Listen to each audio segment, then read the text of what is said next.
سلسلہ چشتیہ کے عظیم بزرگ، ہمارے سروں کے تاج حضرت نظام الدین محبوب الہی رحمت اللہ تعالی نے،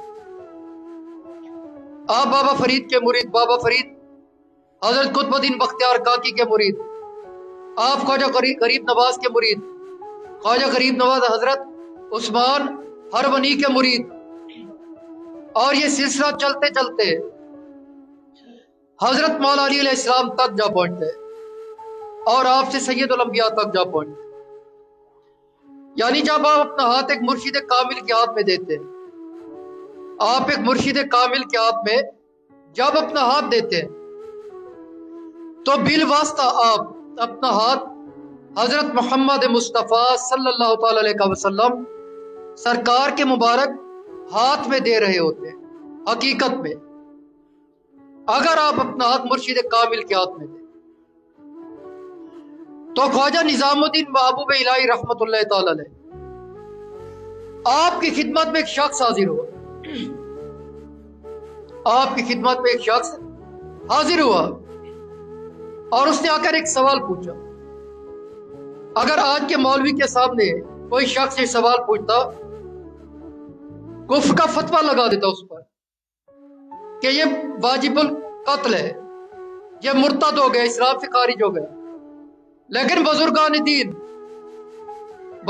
دین اولیاء کرام جب کوئی ان سے سوال کرتا تو سامنے والے کی مزاج کو دیکھ کر اس کے مطابق جواب ارشاد فرماتا، یعنی سوال پوچھنے والے کے ایمان میں بھی اضافہ ہو جائے اور وہ گمراہی کی طرف بھی نہ جائے، یعنی گمراہی سے بھی بچا لیتے اور اپنے مبارک کلمات کے ذریعے اس کے ایمان میں بھی اضافہ فرما دیتے۔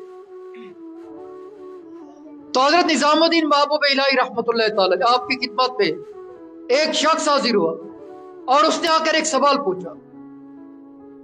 اس نے کہا کہ حضور، میں اس وقت تک خدا کو نہیں مانوں گا جب تک میں خدا کو دیکھ نہ لوں۔ آپ نے دلائل دیے، سمجھایا، اس نے کوئی بات نہیں مانی۔ اس نے کہا جب تک خدا کو دیکھ نہ لوں نہیں مانوں گا، یقین نہیں کروں گا خدا پر۔ آپ خاموش رہے، اپنے پاس بٹھایا، آپ نے لنگر چلایا۔ لنگر چلانے کے بعد جب آپ فارغ ہوئے، آپ نے اس شخص کو اپنے پاس بلایا، آپ کے مریدین بھی موجود تھے۔ آپ نے پھر ارشاد فرمایا کہ اپنا سوال میرے سامنے پیش کر دوبارہ۔ تو اس نے کہا کہ حضور، میں نہیں مانوں گا خدا کو جب تک خدا کو دیکھ نہ لوں، جب تک اپنی ناکوں کے ذات خدا کو دیکھ نہ لوں۔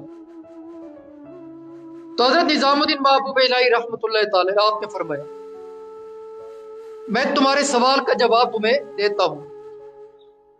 آپ نے فرمایا کہ تمہارا جواب دینے سے پہلے میں تم سے ایک سوال پوچھنا چاہتا ہوں۔ تمہارا جواب دینے سے پہلے میں نظام الدین کوئی عام ہستی نہیں۔ جب بابا فرید نے آپ کو بیعت کیا تو آپ نے ارشاد فرمایا کہ آج میں نے ایک ایسا پودا لگایا کہ جب یہ بڑے درخت میں تبدیل ہوگا تو اس کے سائے میں مخلوق خدا آرام کرے گی۔ وہ نظام الدین کہ جن کے ہاتھ سے ہزاروں کی تعداد میں لوگ دائرہ اسلام میں داخل ہوئے، وہ نظام الدین کہ جن کے لنگر میں ایک وقت میں ہزاروں کی تعداد میں لوگ شرکت کرتے، وہ نظام الدین کہ جو خود پانی کے ساتھ سوکھی روٹی کھاتے، وہ نظام الدین کہ جنہوں نے اپنا تن، اپنا من، اپنا دھن، ہر چیز قربان کر کے قربانی کے درجے پر اپنے آپ کو خدا کے سپرد کر دیا تھا، وہ نظام الدین کوئی عام شخصیت کا نام نہیں۔ وہ نظام الدین ہم حاضرین کے سروں کے تاج، سلسلہ چشتیہ کے ساتھ تعلق رکھنے والی عظیم شخصیت، آج بھی ان کا فیض اس آستانے پر موجود ہے۔ हमारा सिलसिला चलते चलते ख्वाजा निजामुद्दीन से होते हुए हजरत मोहम्मद मुस्तफ़ा सल्लल्लाहु ताला अलैहि वसल्लम आप तक जा पहुंचता है। वो निजामुद्दीन, आपने फरमाया गया शख्स, मैं तुमसे एक सवाल पूछता हूं और मैं जो तुमसे सवाल पूछूंगा इस सवाल के अंदर तुम्हारा जवाब मौजूद है। इस सवाल के अंदर तुम्हारा जवाब मौजूद है। आपने फरमाया शख्स, तेरा वजूद किन चीजों का मुरक्कब है? तेरा वजूद किन चीजों का मुरक्कब है, किनसे मिलकर बना है? तो उसने कहा कि हुजूर दो चीजों का मुरक्कब है। दो चीजों का मुरक्कब है मेरा वजूद। एक जिस्म जाहिरन नजर आने वाला, हाथ पांव आंखें कान बाल, एक जिस्म नजर आने वाला, और दूसरा रूह जो नजर नहीं आती। मेरा वजूद दो चीजों का मुरक्कब है, जिस्म और रूह। मेरा वजूद दो चीजों से मिलकर बना है, एक जिस्म और रूह। अगर इनमें से एक चीज भी मौजूद ना हो तो मेरी जिंदगी का कयाम मुमकिन नहीं। अगर जिस्म ना हो हम जमीन पर जिंदगी नहीं गुजार सकते। अगर रूह ना हो हमारी जिंदगी का कयाम मुमकिन नहीं। अगर हमने जिंदगी गुजारनी है तो दोनों चीजों का बैक वक्त पाया जाना जरूरी है। जिस्म के साथ साथ रूह भी जिस्म में मौजूद हो, बकाए हयात इस जमीन पर मुमकिन है, वरना मुमकिन नहीं। उसने कहा कि जिस्म और रूह पर मुश्तमिल है मेरा वजूद। आपने फिर पूछा, आपने फरमाया कि मुझे ये बता कि इस वक्त तेरी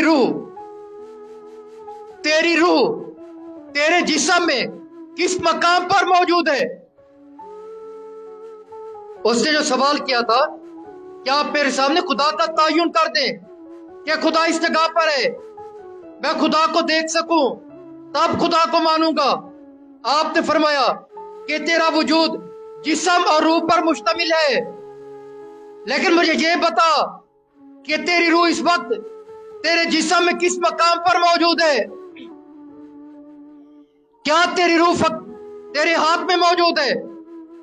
उसने कहा कि नहीं हुजूर, फकत मेरे हाथ में मौजूद नहीं।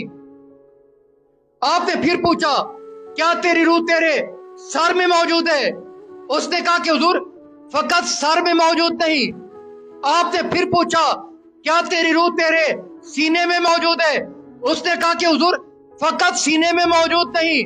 आपने फिर पूछा, क्या तेरी रूह तेरे पाँव में मौजूद है? उसने कहा कि हुजूर फकत पाँव में मौजूद नहीं। आपने फिर पूछा, क्या तेरी रूह तेरी टांगों में मौजूद है? उसने कहा कि हुजूर फकत टांगों में मौजूद नहीं। आपने फरमाया कि अपनी रूह के मकाम का तयन कर कि तेरी रूह तेरे जिस्म में किस मकाम पर मौजूद है। उसने कहा कि हुजूर किसी एक मकाम का तयन नहीं कर सकता, फकत ये नहीं कह सकता कि मेरी रूह मेरे हाथ में मौजूद है। किसी एक मकाम का तयन नहीं कर सकता।